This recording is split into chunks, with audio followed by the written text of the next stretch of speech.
Good evening, everyone.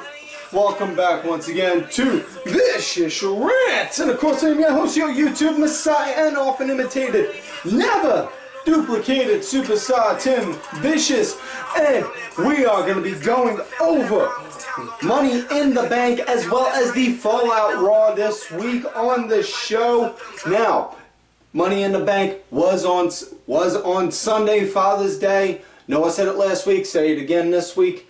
It's a belated one now, but to all the to all the dads that are a hard ass out there working their asses off, you know, much thanks to you, because you cats are just like me, bust your ass 24/7. Much appreciated. Now, Money in the Bank, Las Vegas, Nevada, T-Mobile Arena. Apparently Nevada is going to start getting a hockey team, like a football team and a hockey team, so that's why they have that arena now. And makes sense seeing as on how, you know, Las Vegas is pretty much the city that built MMA, you know, as well, and Raw was in Phoenix, which is pretty much right next door to it, you know. So now, I'm not going to lie, I did miss the opening match with Golden Truth versus Breeze Dango Mengalengo. I think their tag team name is, I don't know, but either way, yeah, don't worry about that. And before any of you out there think, well, Tim, since you obviously must have the network, wouldn't you have watched it? Why, yes, random person that left that comment down there below, that may or may not have left that as a question in the comment section. I do have the network, and no, I did not, because Rocky the intern was too busy going to try and actually make a half-decent cup of coffee to remind me to catch the match before this show. So, that is why Rocky is in the corner of shame. Back to the matter at hand, though. First match on the card that I did catch, though, was Lucha Dragons versus the Dudley Boyz. Yep, now, it had a nice pace to it. Dudleys, they were in control for a majority of the match, but in all honesty, though, folks, and we've all said it, really, where are the Dudleys going? You know, because, don't get me wrong, love the Dudleys. They are a great tag team, hands down. When they hang up their boots for good, everyone knows. You know, the day after they retire for good, Vince is going to call them up and say, "You guys want to you guys are going into the Hall." You know, that's no shadow of a doubt on that. The most decorated tag team in the history of wrestling. Period. You know, nothing against the Road Warriors, because you'll never convince me otherwise. The Road Warriors are the greatest team ever, but the Dudleys, they are the most decorated tag team in the history of professional wrestling. You know, but just honestly, it's like, you know, okay, where are we going? Where are you guys going with them? You know? You know, I mean, it didn't even also, there was no story as to why they were doing it. I mean, if they were looking to make it like the Dudleys are like the Giants and they're looking down at the Dragons like, you little freaking midgets, what the hell you? You ain't a wrestler? See a guy my size, you see guys my build? I'm a wrestler, you ain't. That would have made more sense. But this had none. You know? I mean, but yeah. Match came to an end. Kalisto hit the SDS, and then Sin Cara wound up getting the Swanton, so that was that. Now, on to the main show now. We start off with the Fatal 4-Way tag match. Enzo and Cass versus the VaudeVillians versus Gallows and Anderson versus New Day. And this was just solid freaking action, man, right here. This is what I'm talking about when you talk about tag matches. Now, with Fatal 4-Ways, I don't know, I'm a little, personally, on how I would like, if I was booking a Fatal 4-Way, what I would do, one, have one member from each team in there at all points in time. And two, make it an elimination match, because then you can add that aura, that feel of, well, the champs could be pinned, and if the champs get pinned, then we could wind up having a new champ. They could be pinned first, and then we guarantee new winners no matter what. You know, something like that. But, you know, there was a lot of action in it. There was a lot of quick tags also, you know. I mean, it wasn't like just two guys in there duking it for like a good 10 minutes and then somebody going, making a tag. No, it was just a lot of quick tags, you know, not saying hot tags, but a lot of quick ones, which I'm not going to argue on, because, you know, it built to it. And especially with Fatal 4-Ways, you want to do that because, you know, you stay in there for too long, it winds up taking its toll on you. You know, that's more of a sprint, not a marathon kind of a match, if you understand what I mean. You know? Now,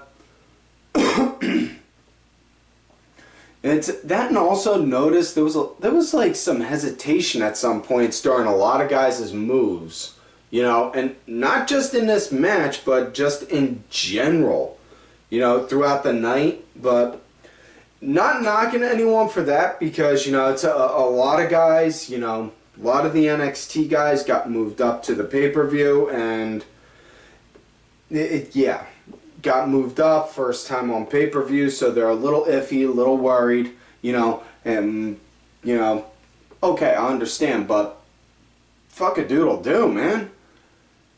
It's, yeah. But, yeah, it was good it was a good match. I liked it. This is the kind of tag action that I would like to see regularly on Mondays, you know. Not New Day wound up getting the win. What it was, Big E was in, and then Magic Killer got hit on I believe it was Aiden English, and yeah, Kofi wound up coming in when right after that did a blind tag. Gallows and Anderson got taken out, and then Kofi just ran right over and did the quick cover, got the 1, 2, 3. Not a problem with that. You know, and then next night on Raw, Wyatt's came back. Thank God. We needed them. Wyatts are back now, and then right in the middle of Bray's return speech, New Day comes out and interrupts them, and then Bray just looks and says, "You guys just sealed your fate. New Day, run." Which case, I'm all for this feud right here, you know. Only thing that would wind up making New Day versus Wyatt family better is if Luke freaking Harper was back. But sadly, he's not. So I'm going to take my frustration out by making Rocky the Intern run around the Vicious Studios 500 times. And yes, I do know it's 90 degrees out. In fact, Wade, make a note. Rocky's got to do 50 laps around the studio in all black winter gear. Extra thick wool ones. Yes, I know tomorrow's 95. No, we are not covering him in a meat suit and having him having cheetahs chase him. That's if he winds up trying to suggest an opinion again. Make a note of that. Sorry, folks. Interns. Sometimes you gotta discipline them a little. You know? Anyways, next matchup, it was... Jesus. Corbin versus Ziggler. This is like the ninth... The way these two are going, it's... Although, out of their entire series, this is probably the best match that these two have had. But, dog, these guys just... You know, these guys have worked each other for so long now, and their matches were just so bland. You know, it's like, you know, it had the same feel as every other match, and that, and I don't know, I couldn't take my eyes off it, and, you know, James Vanderbeek brought it up there on the Twitter, you know, saying on how Ziggler's ring gear looked like a mix between Shawn Michaels and Bret Hart's, you know, with the blue and black tiger stripes and the skulls and the Hitman skulls. Like, okay, Dolph, no, you're doing a lot of super kicks like Shawn, but are you gonna start doing sharpshooters like Bret now too? You know, no, nothing, no one, none. Come on, these are the jokes, people. But yeah, it was you know, it was pretty okay. I mean, there were boring chants going through the match, but that was when it was starting out and it was going at a slow pace. But it picked up as it went, and like I said though. But yeah, match wound up coming to an end, and on how the match wound up coming to an end, as Ziggler was picking up momentum, he went out the ring, got up on the top. Corbin tripped him, and Ziggler split the difference, got caught in the ding-ding, and then Corbin just grabbed him and then wham, hit him with the end of days and got the 1, 2, 3. So honestly, what I think they should do with Corbin from here, now that they're done with this feud, what they need to do is to move him forward. What they could do, have him start chasing after Rusev for the US title, because this would honestly be perfect for him. He wants to talk about on how he's great, how he's meant for greatness, how he's meant for the spotlight, this, that, and the other. What better to go after? Miz is out filming Miz is out doing his punishment, filming the new Marine movie, in which case, Wade, make a note, have Ollie talk to Vince about having Rocky the intern go and work on the next Marine movie as a punishment. Sorry. You know, but so it's an idea. Have Corbin start going chasing after titles instead of squashing jobbers. You know? So next up, we got the women's tag match, Natty and Becky Lynch versus Charlotte and Dana. And honestly, I had zero expectations for this match. And like I said last week, folks, what they should have done with this match more than anything is made this into a women's ladder match. This would have been so great.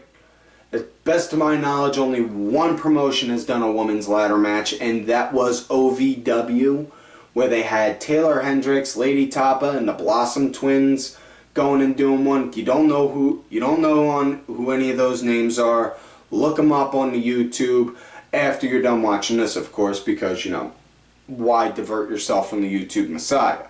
And obviously, the YouTube Messiah provides. But yeah, you know, it would have been good. I understand, you know, it's a PG show. They don't want women showing that they can do that kind of aggressive violence and all, but just think about on that for a minute. How much that would skyrocket the idea of the women wrestlers being just as equal, if not better than the guys, if they could go out there and do a brutal match like that. You know? But yeah. Enough on that. Enough on the opinion section. Now we're on the match section. With this, it was a good. This, you know, I was relatively surprised on, because Natty was actually more so the team punching bag for hers, as opposed to Becky, because, you know, it's brought up all the time before. When Becky gets on a tag team, she's always the one that that's put on the ass end of the ass kicking. But Natalya was this time around, which was a nice turn, you know? I mean, it was semi-okay, but just, yeah. Match wound up coming to an end. Charlotte hit the natural selection on Natalya, got the 1, 2, 3, and then they walked off. And then afterwards, Natalya wound up beating the crap out of Becky, and so Natty's now heel again. The only way it would have been better is if she would have wound up starting to do that chuckling laugh like her dad, Jim the Anvil Neidhart, does. You know, just have her start cutting promos, grabbing her beard like her dad grabs have her grab her beard. Have her grab her chin like her dad grabbed her beard, would grab his beard, and then just right at the end do like that, like Jim Neidhart would. That would be really cool. You know? Now, next matchup, it was Sheamus versus Apollo Crews. And, okay, my big issue with Crews, as much as I love Crews, he is a great wrestler, you know. The guy walks out with a big giant grin on his face like he's the one that stole Shawn's smile all those years ago. And he no-sells a lot of the stuff, you know. But it just, like, dude, please, you know, start working with it a little. Go with the flow and, you know, be a little hurt, you know. This was pretty physical, you know. Both guys were real impressive with it, and when I say physical, I don't mean like both guys were swinging like you could hear flesh on flesh, like kind of physical, you know. And I'm all good for that, you know. I was always a physical guy myself when I was in the ring. I can dig that, you know. Ain't no shame in that. It's all good. We need something like that a little more. But, you know, want to see Crews get elevated, but honestly, if he's going to keep moving at the way he is, I don't see him going far. And I really hope he does, because the guy definitely deserves it.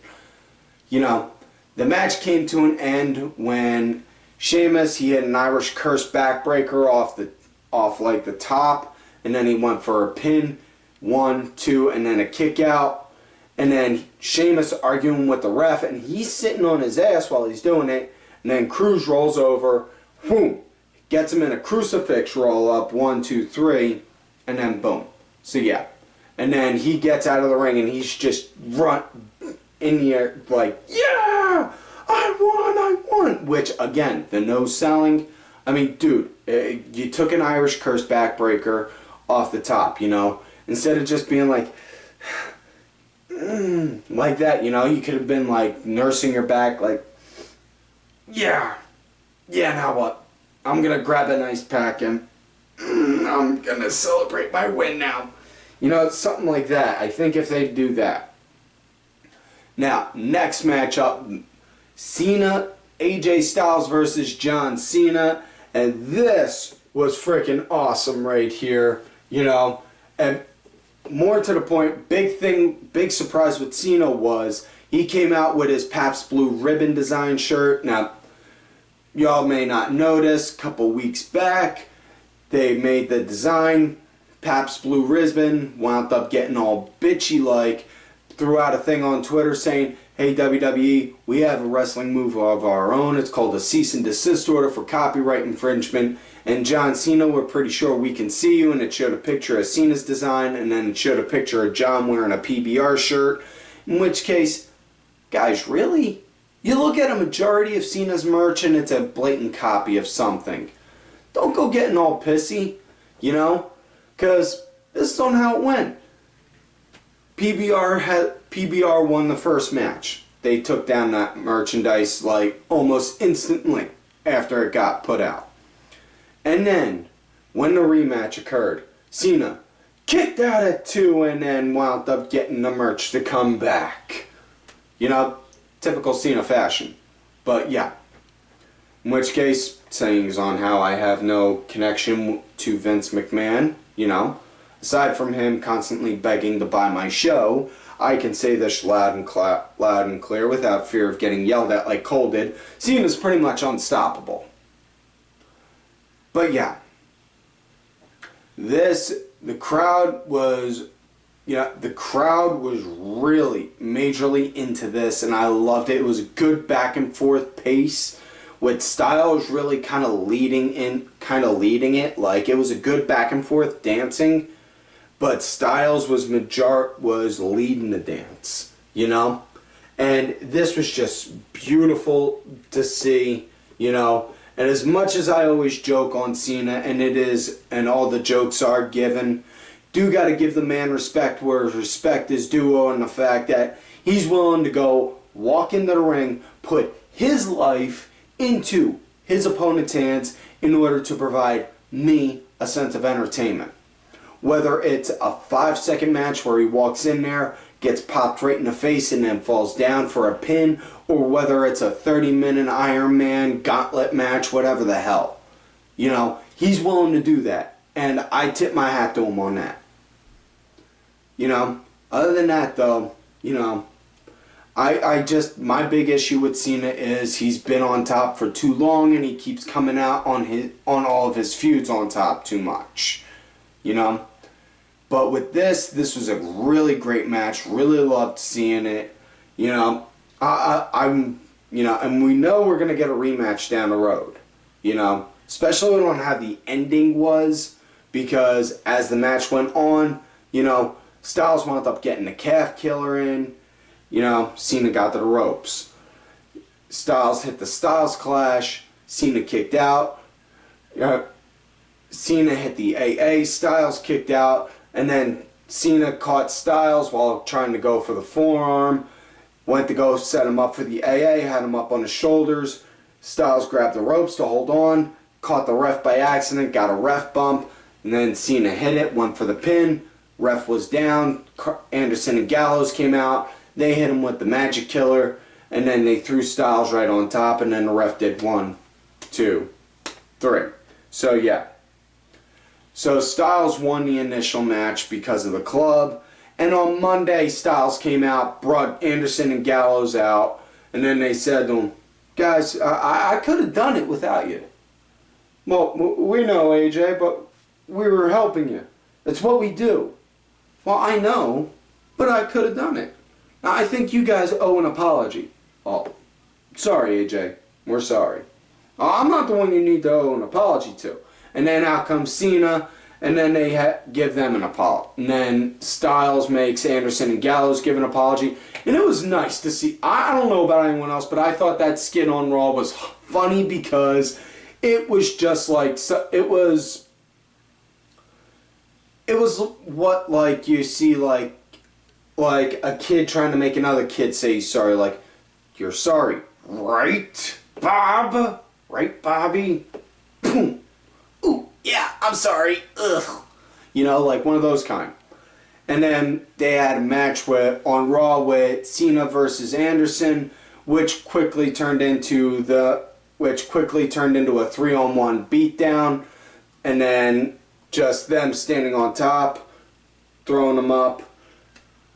Everyone keeps on wanting this. A lot of people were bitching about the ending on the match on it, but my argument is this: would y'all be bitching if it was Finn Balor that wound up costing Cena the win? No, you wouldn't.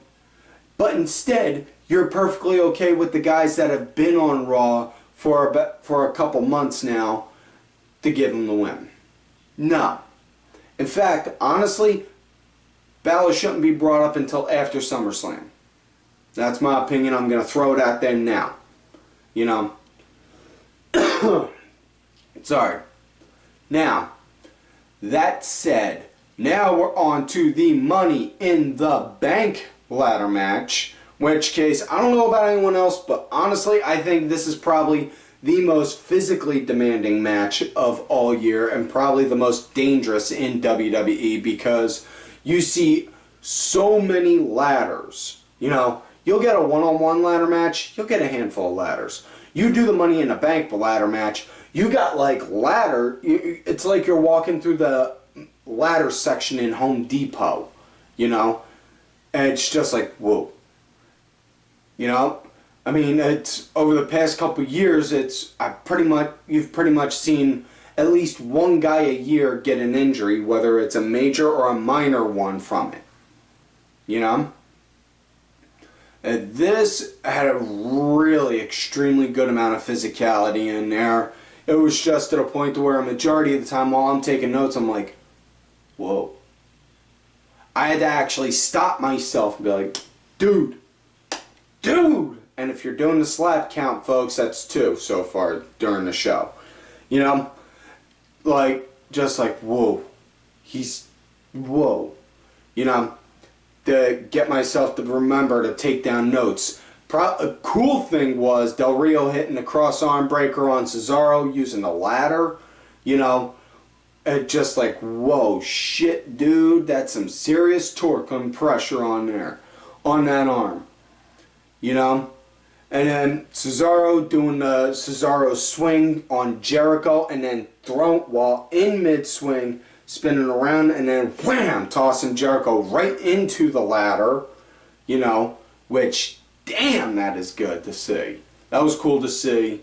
You know, honestly, what I was hoping for was Cesaro picking up a ladder and then doing the Cesaro swing himself using the ladder to sweep down everyone, to just go and knock down everyone around him. You know? That, and probably the sickest move of the night was Sami Zayn picking up Kevin Owens and giving him a Michinoku driver onto the spine of a ladder. Not with the ladder laying down like that. Like this. And then getting it, like, getting landed on a Michinoku driver. In which case, Owens was pretty much bent like this when that happened. Like that. You see that, camera guy? He was bent like that afterwards. You know, and from somebody, speaking from personal experience with back issues, holy shit, my back cringed in phantom pain seeing that. It's nothing short of a miracle Owens was walking the next night on Raw. You know, Owens and Zayn had a match the following night on Raw, which they just brawled non-stop.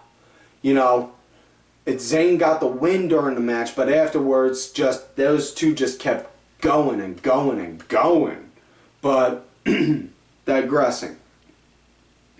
Match wound up coming to an end with Ambrose winning, as Owens, somehow through the grace of God, wound up climbing up. He was about to grab it, and then Ambrose got up there, started duking it out with Owens, knocked him down, and then got up, grabbed the briefcase. And then, so yeah. Ambrose wound up winning the Money in the Bank briefcase. Next matchup after this, Rusev versus Titus. I know some people are questioning, well, we just had AJ Styles versus John Cena in the Money in the Bank ladder match. Why are we getting Rusev versus Titus now? Well, mysterious person on Twitter that may have asked that, I'll be happy to answer that for you. Because we're having two major matches like that, the crowd is all wired for sound, and you know, and you don't want to have them get emotionally drained before the main event. You know? So, the best way to do that, cool down match. You know? Just like if you were doing exercising, and you're doing like a 60-minute run on the treadmill, once you hit 60 minutes, boom, you can't go and just stop. You gotta do a cool down, slow yourself down some. You know? So, just like with that, we got Rusev versus Titus for our cool down to build into the main event. Now, this was more of a brawl than an actual match, you know, and when I say a brawl, again, it was like with Sheamus and Apollo, just like very physical, like, kind, you know, which, you know, alright by my book, you know, especially Titus, he had his kids out there sitting ringside. Titus I've been a huge supporter of since they started having him do solo work. The guy, he's got the look, the build, the mic skills. He has got everything it takes to be a main eventer. Really hope he gets that spot at some point in time. You know? But Rusev, he was just dominant through the majority of the match and wound up winning with the accolade, and then after that got in Titus's kid's face. It was like, your father is a loser! Happy Father's Day! And then the next night on Raw, Titus just went batshit crazy and beat the ever-loving hell out of him. So hopefully we'll get a rematch with them two at Battleground for the title, and Titus will win it. Now, next matchup is now main event of the night, Seth versus Roman. Roman, he was doing good with playing the power game, and Roman was dominant for the beginning of the match, which, you know, okay, I'm glad to see that, you know. the kid looked like he actually was doing fairly decent. I'm all for that. You know? And Seth, though, man, I tell you, the way he was moving like you'd never thought he was hurt to begin with. Just, damn. You know? It was like he never missed a beat, and, you know, you take 7 months off, you know, you're going to pick up some rust, but he did not look like he missed any. Even with doing the rehab work at the Performance Center. He didn't look it. You know? Now, gotta say, really probably one of the cooler moves was seeing a nice superplex float over into a Falcon Arrow from Seth on there, you know, and seeing the greatest pedigree in the history of ever. This goes down with Randy Orton's RKO while Evan Bourne was in mid-shooting star press. Roman running for the spear, charging. Seth standing, just leaps up in the air, butterflies the arms, and then wham, slams him down just like that. Then goes for a pin, 1-2 kick out, and then gets him up, hits him with a pedigree again. 1, 2, 3. Seth wins. Seth has his belt back. A little earlier than what I was expecting. Like I said, honestly, I thought Seth would be better off as the hunter as opposed to the hunted. And then out comes Ambrose, and then Ambrose's music hits. Seth looking at the intro. Come on, you son of a bitch. You ain't taking this from me, I just got it back. And then Ambrose, right out of nowhere from behind, coming through the crowd, wham, slams the briefcase right into Seth. Cashes it in, gets in there, hits him with the dirty deeds, gets 1, 2, 3. Dean Ambrose is now the WWE Champion, and in the history books now as the first man ever to be Combat Zone Wrestling Champion, Combat Zone Wrestling World Heavyweight Champion, and now WWE World Heavyweight Champion. So, folks, to all those that wound up that continue to knock CZW and have done so in the past, suck it. You know, and also later, and on the next night on Raw, they wound up doing a Seth versus Roman rematch to determine the #1 contender for Dean. It wound up leading into a double countout, which case Dean said, I'll take them both on. And then Shane said, you know what, you'll take them both on. Doing it at the same time, though, a battleground. It's going to be a triple threat. So we're getting what I was predicting was going to happen a month sooner than expected, though. So, but yeah. That's it for this week's show, folks. All in all, Money in the Bank, I give it a good 7 out of 10. Raw, same rating. So, like I always tell y'all, folks, please do not forget to like the video, subscribe to the channel. Go back, watch some of the past episodes. Look for me on Twitter at Tim Vicious. Make sure you also look for my other account, Tim_Vicious. Also, I am out there on that Facebook gimmick as Tim Ash, and every now and again you may wind up seeing me do some weird, crazy thing using Vine or Periscope or whatever. And do not forget to follow all of these cool-ass cats right here on Twitter. Vicky Earls, I am Danny Sunday, Axel Mulligan, Sunday Segway, Simply Sabrina, WWE Grandpa, Aaron_Deborah, my executive producer, Oliver Ben, as well as my client, Bronx Bitch Forever.